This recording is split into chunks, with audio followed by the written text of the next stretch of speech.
The girl they called Worthless was the only one who saw the royal cub dying in the snow. By noon, every wolf in Silverpine pack had gathered beneath the black banners of the Northern Crown, their breath rising in white clouds as the royal inspection began. Alpha King Adrian Blackwood stood at the top of the stone steps, tall, pale-skinned, silent, and carved from winter itself, his dark coat moving lightly in the wind while the pack bowed, so low their foreheads nearly touched the frost. Only one person was not allowed to stand with them. Evelyn Carter knelt 20 feet from the main platform, her thin gray dress damp at the hem, her hands folded tightly in her lap to hide how badly they trembled. She had been placed there on purpose, in front of everyone, like a stain the pack wanted the king to notice and erase. "Keep your head down, stray child," Beta Mason Reed said, his voice smooth enough for the court to hear and cruel enough for Evelyn alone to feel. "Today His Majesty sees what we do with useless blood." A few young wolves laughed behind their gloves. Others looked away, not because they pitied her, but because pity for an outcast was considered embarrassing. Evelyn stared at the snow instead. It glittered under the pale sun like crushed glass. Every breath scraped cold through her throat. She told herself not to cry. Crying had never softened anyone. Crying only taught them where to press harder next time. Mason stepped closer, polished boots stopping inches from her knees. "This is Evelyn Carter," he announced to the visiting nobles. "No wolf, no family, no rank. A charity burden we have tolerated for far too long." The words moved through the courtyard like smoke, sinking into every watching face. Evelyn felt the old mark behind her left shoulder warm beneath her dress, that strange crescent-shaped scar no healer had ever explained. She pressed her lips together and willed it to stay quiet. Marks brought questions. Questions brought punishment. Then she heard it. Not the king. Not the crowd. Not Mason's polished voice. A small, broken whimper slipped through the winter air from beyond the iron gate. Evelyn's eyes lifted before she could stop them. Near the edge of the courtyard, half hidden behind a drift of snow and the shadow of a wagon wheel, a silver wolf cub staggered forward on unsteady paws. Its fur was pale as moonlight, its ears pinned back, its amber eyes wide with fear. Around its neck hung a twisted strip of silver wire caught in its collar charm, tight enough to make every breath shallow. No one else noticed. The nobles watched Adrian. The pack watched Mason. Mason watched Evelyn. But Evelyn watched the cub. Something in her chest pulled toward it, sharp and ancient, as if a door inside her had opened without permission. Mason raised his voice again, preparing another insult for the court, but Evelyn was no longer listening. She pushed herself up from the snow. Gasps scattered through the crowd. An outcast did not rise before a king. An Omega did not turn her back during royal inspection. Mason hissed her name, low and furious, but Evelyn took one step toward the gate, then another. The cub trembled, baring tiny white teeth in panic.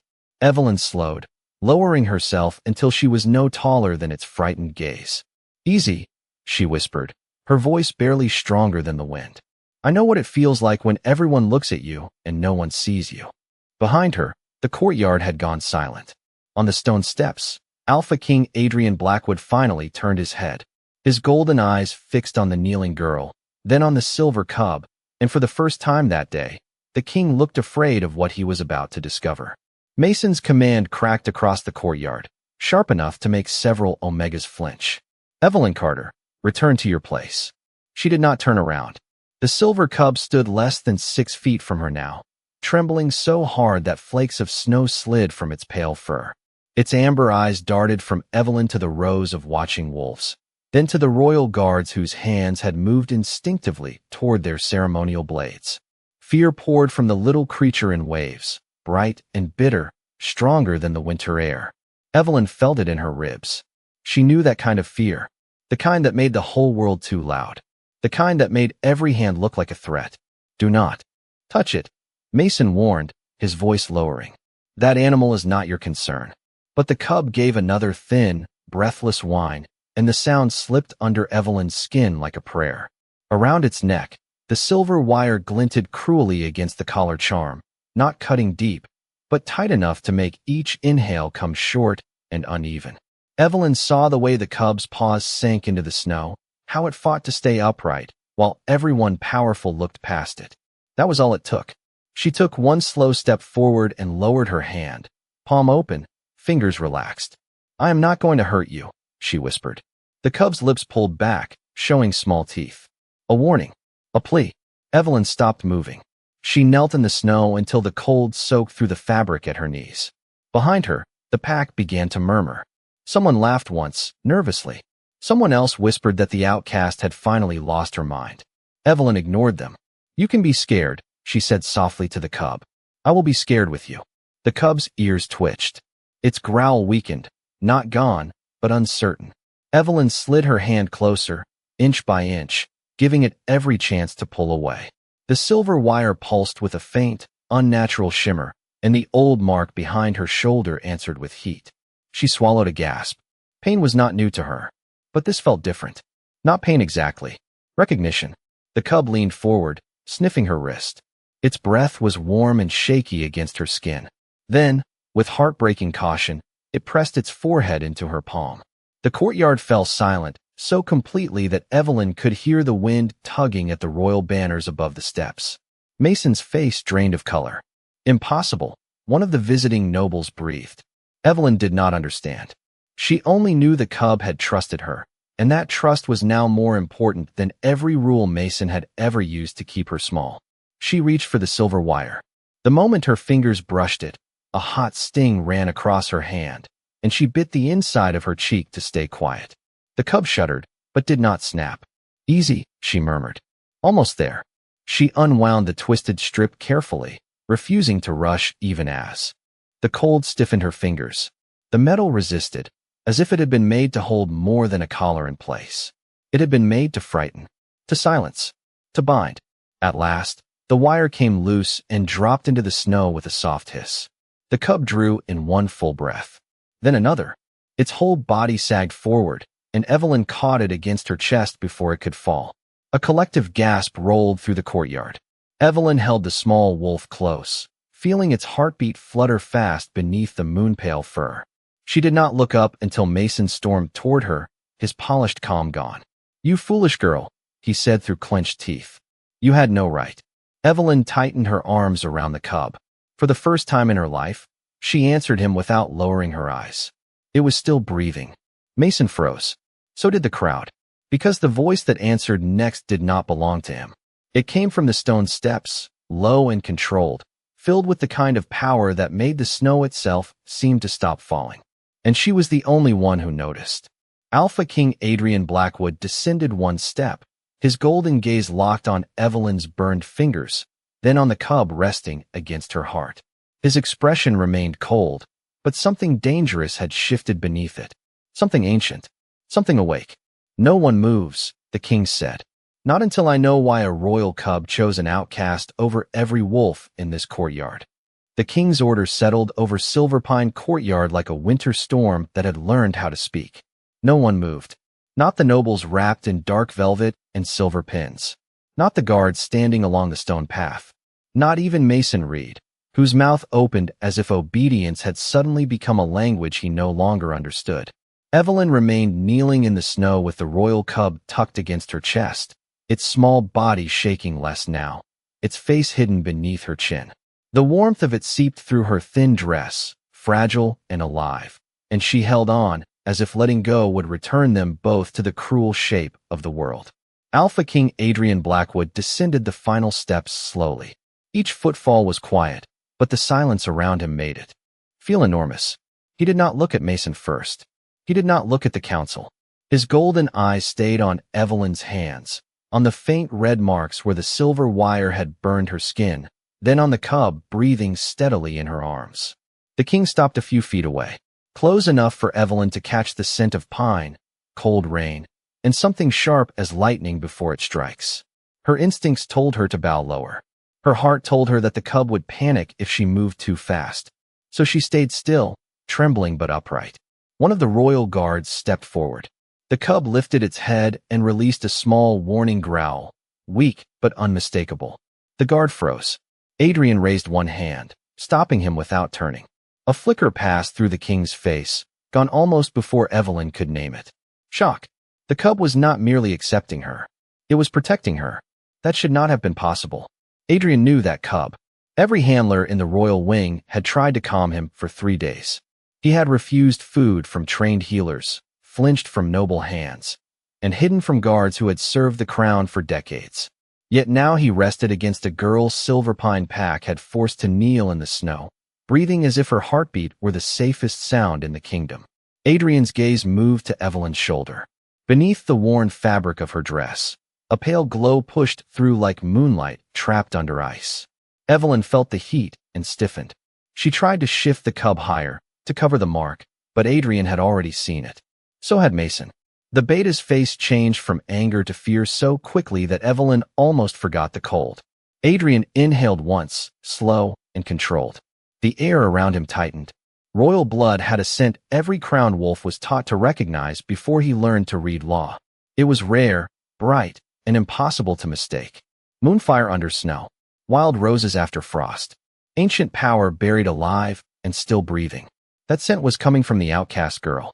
Mason took a step back. Adrian's eyes cut to him. "You said she had no wolf," the king said. Mason swallowed. "Your Majesty, she has always been unstable. The mark is nothing. A childhood scar. A defect." The cub growled again, louder this time, and pressed closer to Evelyn. Adrian's expression went still in a way that made the entire courtyard colder. Defects do not make royal cubs kneel. Evelyn looked down. Only then did she realize the cub had lowered its front paws into the snow before her, not in weakness, but in recognition. A murmur swept through the watching pack. Evelyn wanted to deny it. She wanted to say she was nobody, because nobody was safer than whatever the king now saw in her.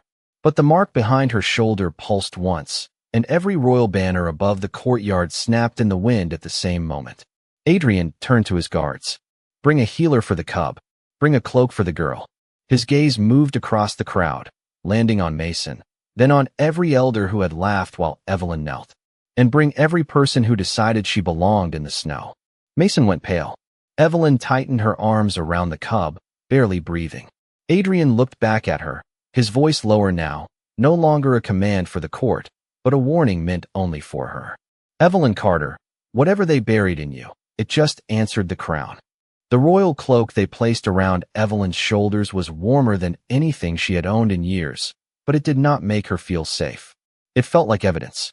She sat in the back of a black carriage as it rolled through the iron gates of Silverpine and onto the snow-covered road toward the royal estate, her burned fingers folded in her lap, her eyes fixed on the pale blur of trees beyond the window. The cub had been taken ahead with the healer, and the absence of its small weight against her chest left a strange hollow beneath her ribs. Across from her, Mason Reed sat rigid between two royal guards, his face carefully blank, but his scent was sour with fear. Evelyn did not look at him. For once, his fear was not her responsibility. Obsidian Hall rose from the northern ridge less than 30 minutes later, a fortress of black stone, frozen glass, and silver banners that snapped in the mountain wind. Evelyn had heard stories of it whispered in kitchens and laundry rooms, stories about councils that decided the fate of entire packs before dinner, stories about omegas who entered through the side doors and were never spoken of again. When the carriage stopped, the doors opened to a staircase lined with royal wolves in human form, their dark uniforms trimmed in silver thread. Every eye found Evelyn. Every gaze measured the torn dress beneath the cloak, the snow-damp hair, the hand she kept hidden because it still trembled. Inside, the hall was vast enough to swallow sound. Marble floors reflected chandeliers shaped like crescent moons. High above, stained glass windows showed ancient lunas crowned in silver light. At the far end stood Alpha King Adrian Blackwood, no longer only a winter-dark figure in a courtyard, but the center of a kingdom that seemed to breathe around him. To his right stood Lady Vanessa Cross, pale, elegant, and perfect in a white gown embroidered with tiny stars. Her smile was soft enough to look kind from a distance, and sharp enough to cut from up close. "This is the girl?" Vanessa asked, her voice carrying easily across the chamber. "The one who touched the royal cub with unclean hands." Evelyn's stomach tightened, but she kept standing. Mason bowed low. "Your Grace, I warned His Majesty that she has always been unstable. Evelyn Carter was abandoned as a child. No verified parents. No formal wolf emergence. No rank worth recording. She has brought misfortune to every household that showed her mercy. The words slid over Evelyn like cold water. They were old words, polished by years of use. Stray, burden, misfortune, nothing. Vanessa descended one step, studying Evelyn as if she were a cracked dish brought to the wrong table. A girl without a wolf should not survive contact with royal silver. Unless she was never as harmless as she pretended. Murmurs rippled through the gathered nobles. Adrian said nothing. He watched Evelyn with an expression that revealed less than stone, but his jaw tightened when her fingers curled inside the cloak. I did not pretend anything, Evelyn said quietly. Her voice was small in the enormous room, yet it reached the end of the hall. Vanessa's smile faded by a fraction. Then explain why a royal cub bowed to you. Evelyn opened her mouth, but a sudden crash echoed from the corridor. The chamber doors flew inward, and the silver cub rushed across the marble before any guard could stop it. A thin bandage circled its neck. Its paws skidded once, then found their path straight to Evelyn. It pressed behind her legs and peeked out at the court with frightened amber eyes. The hall went silent. Vanessa stared as if the floor had vanished beneath her. Mason took one step back. Adrian's golden gaze darkened, not with anger, but with recognition sharpening into certainty. Evelyn looked down at the cub, then slowly lowered her hand. It leaned into her touch. A noblewoman whispered. It chose her again. Vanessa turned toward the throne, her perfect voice suddenly bright with panic disguised as law. Then let the law answer. If this girl claims no deception, test her blood before the entire court. The request struck the hall harder than any accusation. Test her blood. The words moved from noble to noble in a whispering wave, turning curiosity into hunger. Evelyn felt the cub press closer to her legs, its small body tense beneath her lowered hand. She wanted to step back. She wanted to disappear into the kitchens of Silverpine, into the laundry steam and pantry shadows where no one expected anything from her except silence. But Obsidian Hall had no shadows kind enough to hide her. Alpha King Adrian Blackwood lifted one hand, and the chamber stilled. "Bring the royal chalice," he said. Vanessa's expression smoothed at once, as if she had already won. Mason looked at the marble floor, but Evelyn saw the relief flicker through him. Whatever they expected the test to prove, they were sure it would bury her. Two elder wolves approached, carrying a black velvet case between them. When they opened it, cold silver light spilled across their gloves. Inside rested a shallow chalice carved with crescent moons and old runes, its rim thin as frost, its bowl dark with centuries of judgment. Every child in the northern packs knew the story. True royal blood awakened the chalice. False blood stained it black. Unclaimed blood did nothing at all. Evelyn stared at it and felt the old mark behind her. Shoulder burn hotter. "Your hand," the royal healer said gently. He was an older man with kind eyes, which somehow made the moment worse. Kindness was harder to survive than cruelty because it made the heart hope. Evelyn held out her hand. Her fingers still ached from the silver wire, but she kept them steady. The healer touched her palm with a small silver instrument, quick and careful, drawing only a single bright bead of blood. It did not hurt much, not compared to the silence, not compared to the hundreds of eyes waiting for her to become nothing. The drop fell into the chalice. For 1 second, nothing happened. Vanessa smiled. Mason exhaled. The court leaned closer. Then the chalice rang. The sound was soft at first, like a spoon touching crystal, then deeper, fuller, rolling through the hall until the marble beneath Evelyn's feet seemed to hum. Silver light rose from the bowl in a thin spiral. The runes along the rim awakened one by one, not glowing, but remembering. A crack split down the side of the ancient cup, clean and bright, and from that crack poured moonlight so pure that every candle in the hall dimmed before it. Evelyn stumbled back. The cub gave a startled yip and moved in front of her, as if it could shield her from destiny itself. High above the court, the stained glass portraits of the ancient Lunas caught the light. One by one, their silver eyes opened. A noblewoman cried out. Several guards dropped to one knee without realizing they had moved. Vanessa's face went white, her perfect mask finally slipping.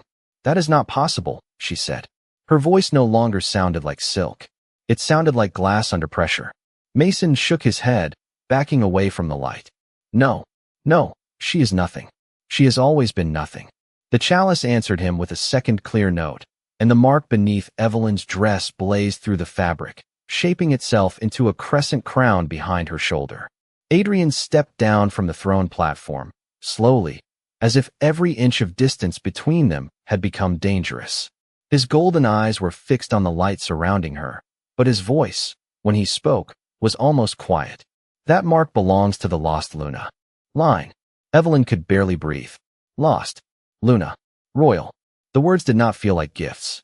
They felt like doors opening beneath her feet. I do not understand, she whispered. For the first time since she had entered Obsidian Hall, Adrian looked less like a king and more like a man standing before a truth he had failed to protect. Neither do they, he said, his gaze cutting toward Mason and Vanessa. But someone in this room has spent years making sure you never would. At the far wall, the largest portrait, a silver-haired Luna holding a newborn child, began to shimmer. A single tear of light slipped down the painted woman's cheek and fell onto the stone below. The court stopped breathing. Evelyn looked up at the child in the portrait, at the tiny crescent mark painted behind the baby's shoulder, and the hollow in her chest opened wider than fear. Vanessa's voice sliced through the silence. Too sharp, too fast. A broken cup proves nothing. If she is truly what this court claims, then let the sealed records be opened. Adrian turned to the guards, and this time his command carried the weight of a storm held back for 17 years. Open them. The sealed records did not arrive with ceremony. They arrived in a plain iron box carried by two royal archivists whose faces had gone pale before they reached the center of the hall. The box was old enough to smell of dust, cold metal, and secrets left too long in darkness. Evelyn watched it pass beneath the moonlit portraits, watched the cub follow close against her leg, and felt every breath in the room tighten around her. Adrian stood beside the broken chalice, his hands still, his expression carved into royal calm, but his golden eyes had changed. They no longer looked at Evelyn as a mystery. They looked at her as an answer someone had hidden from him. One archivist unlocked the box with 3 silver keys. The lid opened with a dry sound that made several nobles flinch. Inside lay a bundle of black-edged papers, a torn baby blanket embroidered with a crescent crown, and a small portrait sealed beneath cracked glass. The archivist lifted the portrait first. A young pale-skinned Luna with silver-blonde hair held a newborn child wrapped in white wool. Behind the baby's left shoulder, barely visible above the blanket, was the same crescent crown mark now glowing beneath Evelyn's dress. Evelyn stared until the hall blurred. She wanted the portrait to be wrong. She wanted someone to laugh and say it was another trick, another public lesson meant to teach her where she belonged. But the baby in the picture had her mouth, her eyes, the same small tilt of the chin she had used all her life to keep from breaking. Adrian took the first page and read in a voice low enough to make everyone lean closer. Royal child, female, born under the winter moon, heir to the Luna line. Presumed lost during the Ashford Rebellion 17 years ago. The word lost struck Evelyn harder than stolen would have. Lost sounded accidental. Lost sounded gentle. Nothing about her life had been gentle. Mason shifted near the guards. It was a tiny movement, but the cub saw it. The small silver wolf turned its head and gave a warning growl that rolled through the marble like distant thunder. Mason froze. Adrian did not look away from the record. The infant bore a crescent crown mark and carried dormant royal wolf signs. Her wolf could be suppressed only by continuous silver charm exposure. Evelyn's hand rose slowly to her throat, to the thin old chain she had worn since childhood because Mason had told her it was proof of pack ownership, a charity token she was never allowed to remove. Her fingers closed around the dull charm hidden beneath the royal cloak. It had always been cold. Always. Even in summer. Even beside the kitchen fires. The cub moved before anyone else could. It sprang up against her skirt and caught the chain gently between its teeth, tugging with desperate insistence. Evelyn gasped, more startled than hurt, and the chain snapped free. The charm fell onto the marble. It was small, ugly, and dark with age, but the moment it touched the floor, the runes on the broken chalice flared again. Evelyn's knees weakened. A sound rose inside her, not from her throat, not from the hall, but from somewhere deep behind her heart. A wolf's cry, distant and furious, waking after years beneath ice. The air around her warmed. The mark behind her shoulder pulsed once, then twice, and every royal wolf in the chamber lowered its head. Mason backed away so quickly his heel struck the first stair. "I did not know," he said. His voice cracked. "I was only following orders." Vanessa's gaze cut to him, sharp and terrified, but it was too late. Adrian turned at last, and the quiet in him was more frightening than anger. Orders from whom? Mason looked at Vanessa, then away. Evelyn saw it. So did the entire court. Vanessa lifted her chin, but the perfect calm she wore had begun to fracture. Evelyn could barely hear them over the storm awakening in her own blood. She was not wolfless. She was not nothing. Something had been sleeping inside her, bound by a charm and fed by every lie they had ever told. Adrian stepped between Evelyn and the watching court, not to hide her, but to give her space to breathe. His voice dropped, steady and clear. "Mason Reed, answer your king." The cub pressed against Evelyn's ankle, trembling no longer. Mason's face turned the color of old ash. Adrian's next words fell through Obsidian Hall like a sentence. "Who paid you to keep her weak?" Mason Reed looked as if the question had taken the floor from beneath him. His lips parted, but no answer came. Around him, Obsidian Hall waited with the terrible patience of wolves who had finally caught the scent of a buried trail.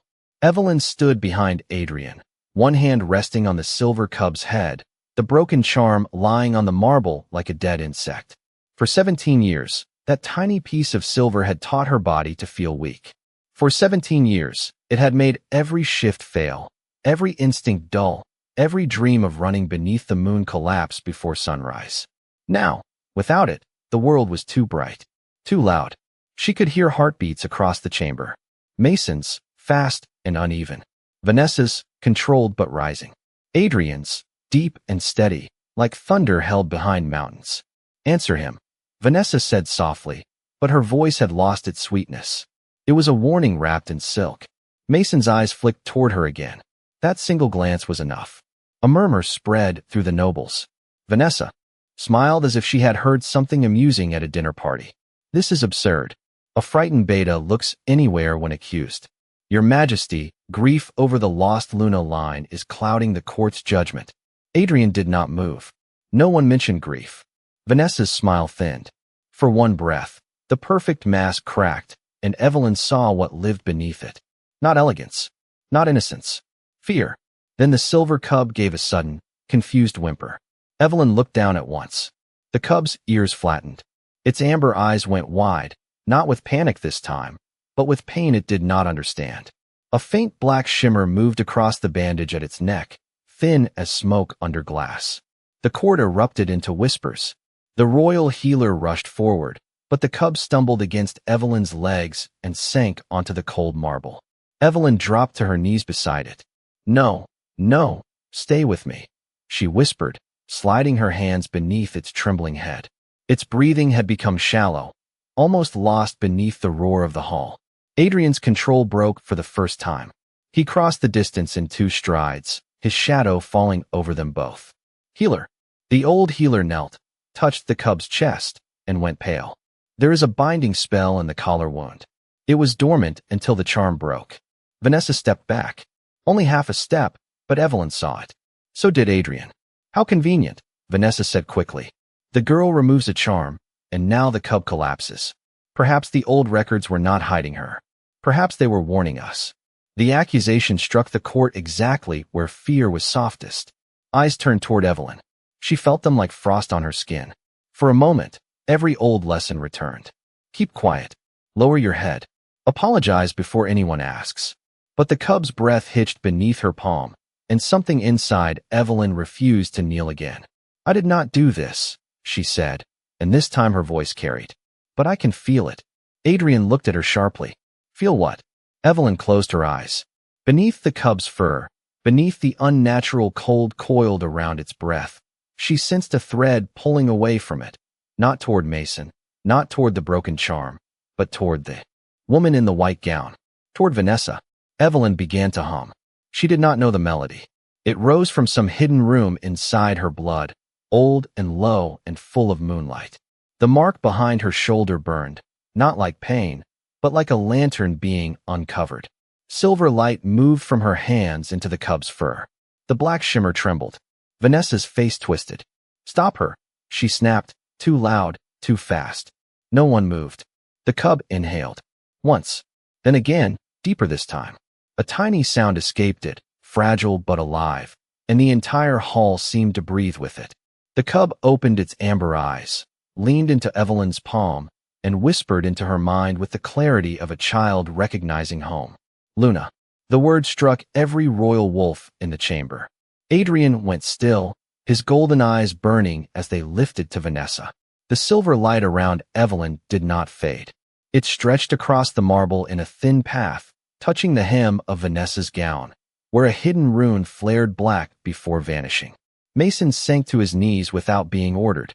Vanessa stared at the glowing mark on her dress, and all her perfect beauty could not hide the truth any longer. Adrian's voice was quiet when he spoke, but the walls seemed to bow beneath it. Lady Vanessa Cross, step away from the throne. Vanessa Cross did not step away.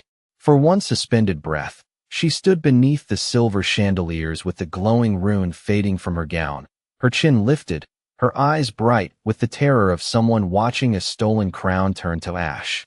Then she smiled, and the smile was so calm that every wolf in Obsidian Hall felt the danger beneath it. "You are all so eager to worship a kitchen ghost," she said, her voice trembling only at the edges. A girl appears with a scar, a broken charm, and a frightened cub, and suddenly the court forgets blood law. Evelyn rose slowly from beside the cub. Her knees felt unsteady, but the old weakness was gone. Not healed, not erased, changed. The years of hunger, shame, and silence were still inside her, but they no longer felt like chains. They felt like proof that she had survived something meant to keep her small. The silver cub pressed against her leg, breathing steadily now, its amber eyes fixed on Vanessa with clear distrust. Adrian moved first, placing himself between Vanessa and the throne, but Evelyn saw the flicker of black light gather at Vanessa's fingertips, not aimed like a weapon, but curling toward the old moon sigils carved into the floor. The sigils belonged to the court itself. If Vanessa could cloud them, the truth could be buried again beneath law, debate, and fear. "She is trying to seal the hall," Evelyn said. Adrian turned his head sharply. "How do you know?" Evelyn looked down at the glowing mark beneath her shoulder, then at the silver path spreading from her bare feet across the marble. "Because it is trying to answer me." Vanessa whispered a command in an old language, and the chandeliers dimmed. The portraits of the ancient Lunas flickered as if a shadow had passed over the moon. Panic swept through the nobles. Guards moved, but Adrian lifted his hand, stopping them. This was not a fight of blades or ranks. This was older. Evelyn understood that without being taught. She stepped forward. Mason, still on his knees, stared at her as if seeing a stranger wearing the face of the girl he had ordered to scrub floors. Vanessa's voice sharpened. "Stay where you belong." Those words should have folded Evelyn in half. They had once been enough to make her lower her eyes, hide her hands, swallow her name. This time, they passed through her and found nothing to hold. "I know where I belong now," Evelyn said. The cub lifted its head and released a clear, ringing howl. It was small, but the sound carried through every corridor of Obsidian Hall. Beyond the great doors, something answered. One howl, then 10, then dozens.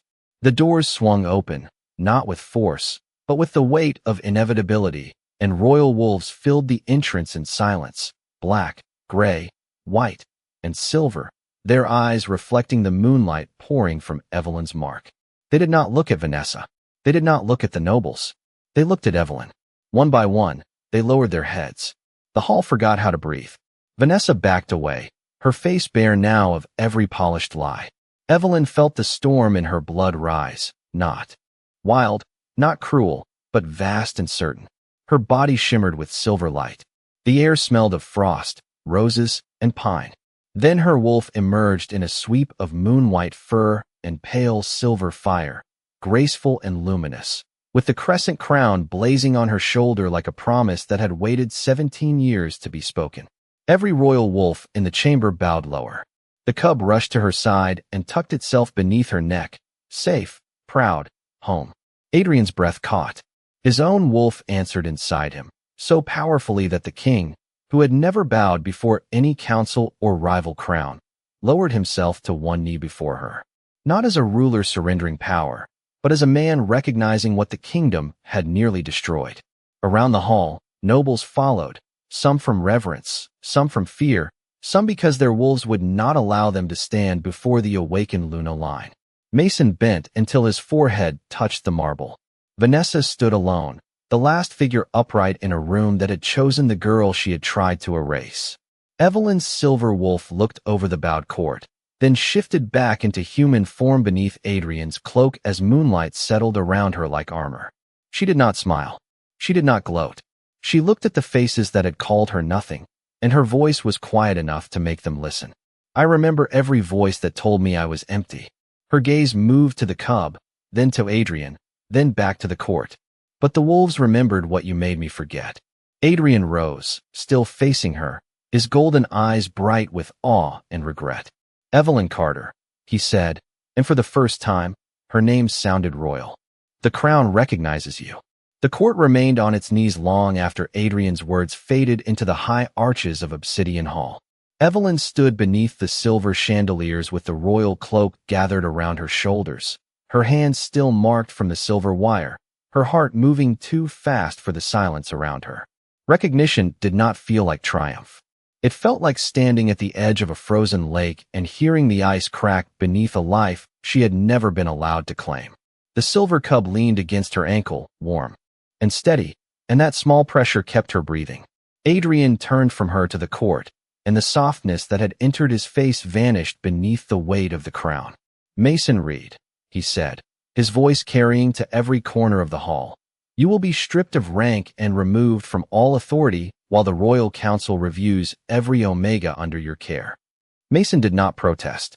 He seemed smaller than Evelyn remembered, folded under the truth he had spent years denying. Vanessa Cross stood between two guards, her white gown dim beneath the moonlight, her pride still trying to survive where her power had failed. Adrian looked at her without anger, which somehow made the judgment heavier. "Lady Vanessa Cross, you will be held in the Moonless Tower until the full investigation is complete. Every record your house sealed will be opened." Vanessa's mouth tightened, but no lie came quickly enough to save her. Evelyn watched them both and felt no joy.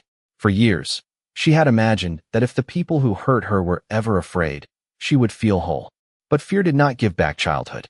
Fear did not return the nights spent shivering beside kitchen fires, or the mornings when she had hidden her shaking hands so no one would call her weak. The hall waited for her to demand more. Punishment. Revenge. A public apology sharp enough to make everyone bleed shame. Instead, Evelyn knelt beside the cub and smoothed one hand over its soft silver fur. "There are others," she said quietly. Adrian stepped closer. "Others?" Evelyn looked up at him. "Omegas in border packs. Servants with charms they were told never to remove. Children taught that silence is the price of shelter. I was not the only one." The words moved through the court with more force than any accusation. Several nobles lowered their eyes. Adrian's expression changed, not with surprise, but with the terrible understanding of a king realizing how much suffering had hidden beneath polished reports. He faced the council. "Then this is the first law of the restored Luna line. No pack under the Northern Crown may bind, starve, abandon, or silence an Omega under claim of discipline. Every charm of suppression will be surrendered within 7 days. Every Outcast registry will be reviewed by royal authority." Evelyn closed her eyes for one breath. The old part of her, the girl who had knelt in the snow that morning, did not know what to do with a law spoken in her name. The cub nudged her hand, and she opened her eyes again. Adrian offered her his arm, not as command, not as possession, but as choice. Evelyn looked at the court one last time. Then she placed her hand lightly on his sleeve. Outside, the snow had stopped.